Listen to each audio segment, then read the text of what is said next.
Welcome back to the channel. In today's video, I'm going to show you guys how to pin a chat on the Signal application in 2021 on iPhones. It's actually really easy and simple to do.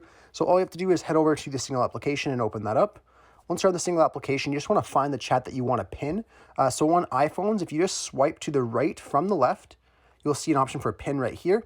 If you do it the other way, you'll just see archive and delete, but you just want to start from the left and swipe over to the right, and you'll see an option for pin there. So you can go ahead and just click on pin. That will then pin that chat there for you. But if you're on Android, if you just long press on this, it'll open up another thing as well, and you'll see the pin option at the very top.